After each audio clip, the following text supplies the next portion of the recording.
జాతకంలో ఎటువంటి ఇబ్బందులు ఉన్నాయో తెలుసుకోవాలి అనుకుంటే ఫోన్ ద్వారా కానీ వాట్సాప్ ద్వారా కానీ ఈ నెంబర్కి సంప్రదించండి. ఓం శ్రీ గురుభ్యో నమః. ఓం శ్రీ మహాగణాధిపతయే నమః. గాయత్రి జ్యోతిష్యాలయం యూట్యూబ్ ఛానల్ ఎంతగానో ఆదరిస్తున్న ప్రేక్షకులందరికీ కూడా మా కృతజ్ఞతలు తెలియజేసుకుంటున్నాం. ఈరోజు ఈ వీడియో ద్వారా కుజదోషం అనే టాపిక్ గురించి పూర్తిగా తెలుసుకుందాం. చాలామంది మనం ఎప్పటి నుంచో వింటున్నాం, మన చిన్నప్పటి నుంచి కుజదోషం ఉందంట, కుజదోషం ఉన్న వాళ్ళకి కుజదోషం ఇచ్చిన వాళ్ళు చేస్తే వాళ్ళ జీవితం బాగుంటుందంట. అసలు కుజదోషం ఎలా వస్తుంది? కుజుడు వల్లే కుజదోషం వస్తుంది. ఎలా కుజుడు వల్ల? కుజుడు మన జాతక చక్రంలో కొన్ని స్థానాల్లో అంటే లగ్నంలో కానీ, చతుర్థంలో కానీ, సప్తమంలో కానీ, అష్టమంలో కానీ, వ్యయంలో కానీ కుజుడు ఉంటే దాన్ని కుజదోషం అంటారు. అంటే ఈ 5 స్థానాల్లో కుజుడు ఉన్నప్పుడు దాన్ని కుజదోషం కింద మనోళ్ళు పరిగణిస్తారు. అయితే ఈ కుజదోషం ఉన్న వాళ్ళని కుజదోషం ఉన్న వాళ్ళకి ఇచ్చి చేస్తే ఆ కుజదోషం ఎఫెక్ట్ అనేది ఆ మనుషుల మీద పడదు అని చెప్తారు.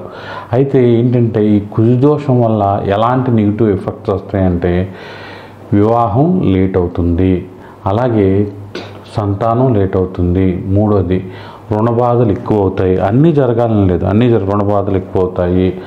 అలాగే అకస్మాత్తుగా మనం చాలా చూస్తూ ఉంటాం, భర్త చనిపోవడం, రెండో పెళ్లి చేసుకోవడం, ఇష్టం లేని పెళ్లి చేసుకోవడం, మనసులో ఒకరు ఉండడం. ఇప్పుడు చాలా వరకు నేను ఇలా మాట్లాడుతున్నాను కదండి, 50% మ్యారేజెస్లో అన్నీ కూడా ఏంటంటే కాంప్రమైజ్ అయ్యి చేసుకోవడం. మనం ఎవరినో ఒకరిని 25 ఏళ్ళకో 18 ఏళ్ళకో ఒకరిని లవ్ చేసేయడం, ఆ అమ్మాయికి వేరే వాళ్ళతో పెళ్ళవడమో, లేకపోతే ఆ అమ్మాయి బాగా క్యాస్ట్ బేస్డో లేకపోతే మనకు అందని స్థాయిలో ఉండడమో, ఇంట్లో మనం చేసుకుంటామంటే అమ్మాయినైనా అబ్బాయినైనా ఒప్పుకోకపోవడం, జీవితాంతం వాళ్ళని మర్చిపోలేకపోవడం, మళ్ళీ ఇంకొకరిని పెళ్లి చేసుకోవడం, వాళ్ళతో కొంతమంది సంసారం మర్చిపోయి సంసారం హాయిగా చేసుకుంటారు, కొంతమంది సగం మర్చిపోయి సంసారం చేస్తారు, కొంతమంది పూర్తిగా మర్చిపోకుండా ఇక్కడ సంసార జీవితం కూడా సరిగ్గా ఉండదన్నమాట.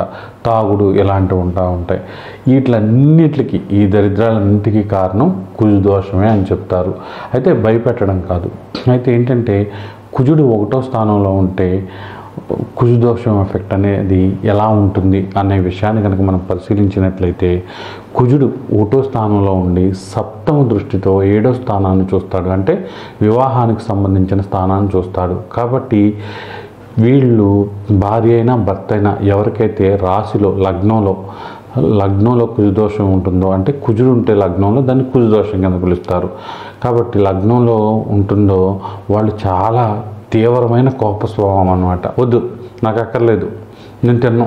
భర్తకైనా అత్తమామలకైనా అమ్మా నాన్నకైనా సరే ఇంట్లో ఇదే పద్ధతి అనమాట.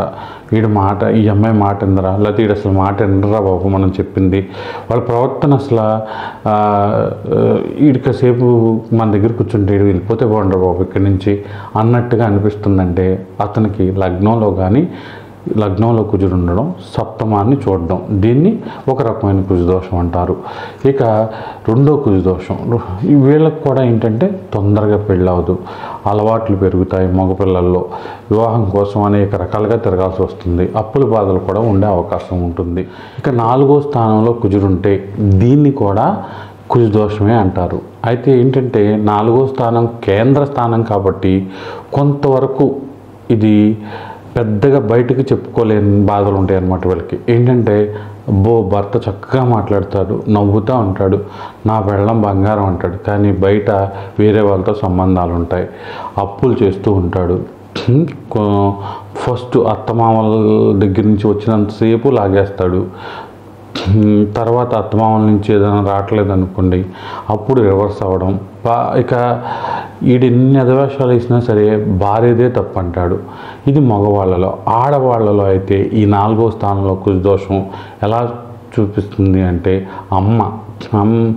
వాళ్ళ అమ్మ చెప్పినట్టే వినడం, వాళ్ళ అమ్మ ప్రతి చిన్నదానికి కూడా ఈవిని వెనకేసుకురావడం, ఇలా చేయి అలా చేయడం అనడం, అత్తమామల నుంచి భర్తను విడదీసేయమనడం, వీటి వల్ల విపరీతమైన గొడవలు, కోర్టు కేసులు, వదిలేయమనడం, ఇదంతా కూడా 4వ స్థానంలో కుజదోషం ఎఫెక్ట్ అనేది ఉంటుందన్నమాట.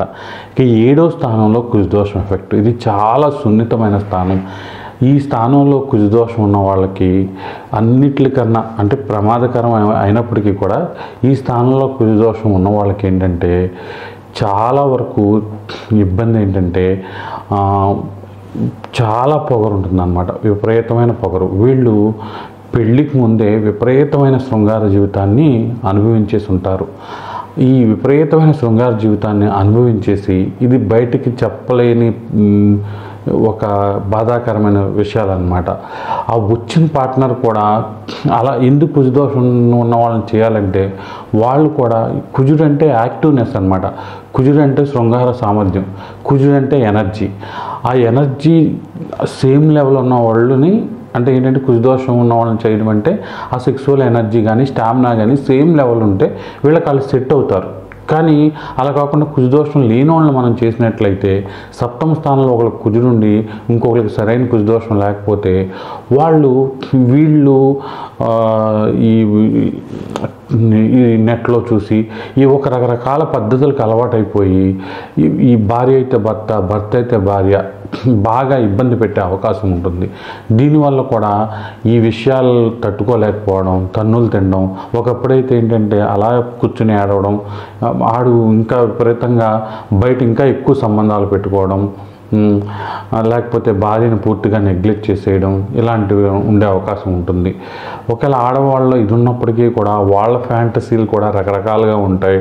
భర్త అసలు వాళ్ళని భరించలేడు అనమాట, చాలా కష్టంగా ఉంటుంది. ఈ కుజదోషం వల్ల ఇంకా ఎఫెక్ట్ ఏంటంటే భర్త అయితే భార్య పూర్తిగా నా కంట్రోల్లో ఉండాలి, నేను చెప్పినట్టు వినాలి, ఒక్కరోజు కూడా ఎక్కడికి పంపరు భార్యని, వీళ్ళ వెనకాలే తిరుగుతూ ఉండాలి. భార్య అయినా సరే భర్త డబ్బులు కానీ అందరినీ వదిలేసేయాలి, నాతోనే ఉండాలి, నేను చెప్పినట్టే ఉండాలి అనే ఒక మొండి పట్టుదల అనమాట. ఇది సంసార జీవితంలో చాలా ఇబ్బందులు తెచ్చే అవకాశం ఉంటుంది. ఇది 7వ స్థానంలో కుజదోషం. ఇక 8వ స్థానంలో కుజదోషం. 8వ స్థానంలో కుజుడు ఉన్నట్లయితే తండ్రికి కలిసి రాదనమాట. ఫస్ట్ ఏంటంటే ఇనీషియల్ స్టేజ్గా తండ్రికి చాలా ప్రేమ ఉంటుంది వీళ్ళంటే, తండ్రి చాలా బాగా చూసుకుంటాడు, కానీ తండ్రికి వృత్తి వ్యాపారాల్లో కలిసి రాక చాలా ఇబ్బంది పడతాడు. వీళ్ళు కూడా సెటిల్ అవ్వడానికి చాలా టైం పట్టిద్ది అనమాట. అది ఒకటే కాకుండా వీళ్ళు ఒక రకమైన శృంగార జీవితానికి పెళ్ళికి ముందు అలవాటై పడిపోవడం, వీళ్ళకి పెళ్ళైన తర్వాత అప్పుడు వచ్చిన శృంగార జీవితం అనేది నచ్చకపోవడం, ఇదంతా కూడా అష్టంలో కుజుడు ఉండడం వల్ల జరుగుతుంది. ఇక అష్టంలో కుజుడు ఉన్నప్పుడు భార్య ఆరోగ్యం సరిగ్గా ఉండదు.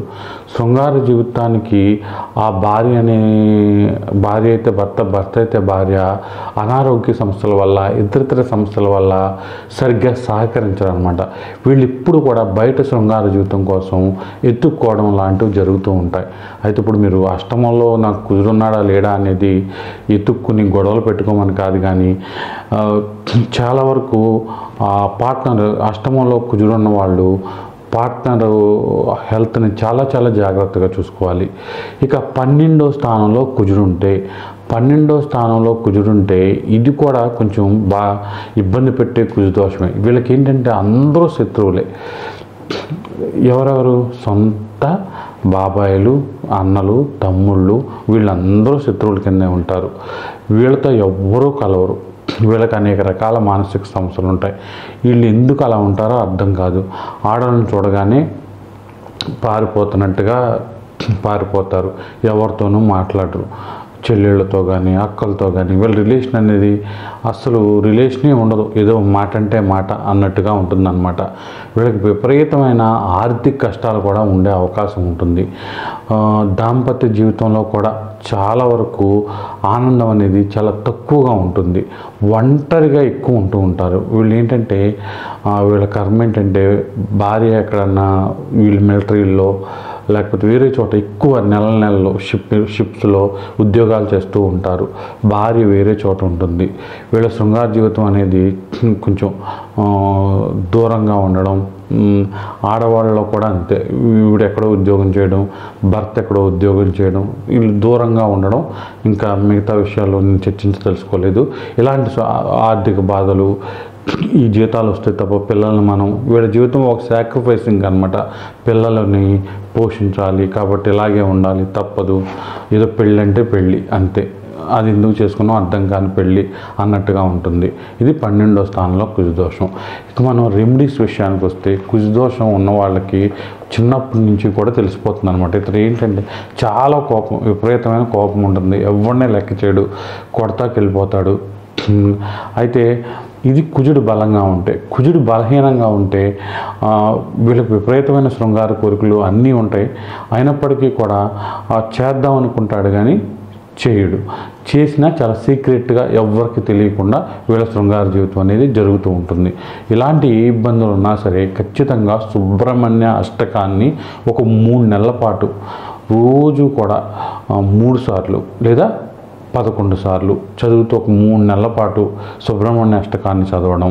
అలాగే ప్రతి మంగళవారం కూడా మీరు ఏమీ కూర్చుని అభిషేకం అంటే ఏదో పెద్ద పనిలా తీసుకోకుండా బయట ఇలా జంట నాగులు ఉంటాయి కదా, ఏ గుళ్ళో అయినా సరే, ఆ జంట నాగులకి మీరు మంగళవారం రోజు మీ చేత్తో పాలు, ఆవు పాల, గేదె పాల, ఇప్పుడు రకరకాలుగా చెప్తున్నారు, ఆవు పాలైనా గేదె పాలైనా సరే అభిషేకం చేసి ఆ ఒక్కరోజు కూడా కొంచెం నాన్ వెజ్ జోలికి వెళ్లకుండా ఉంటే తప్పకుండా ఈ కుజదోషం అనేది తగ్గి రుణబాధలు తగ్గుతాయి.